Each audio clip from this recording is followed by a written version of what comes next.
मनुष्य जन्माला आला की भोग भोगणं अटळ असतं. जन्मात आपण काहीच पापकर्म केलं नाही तरी सुद्धा आपल्या वाट्याला दुःख का, असा प्रश्न पडणं साहजिक आहे.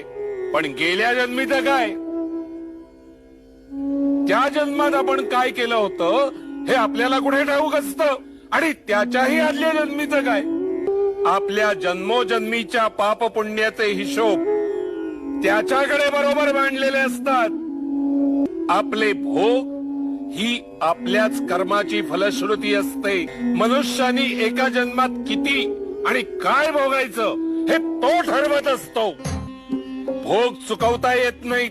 म्हणूनच मनुष्यानी आपल्या वाट्याला आलेले भोग मुकाटपणे भोगण्यातच शहाणपणा आहे.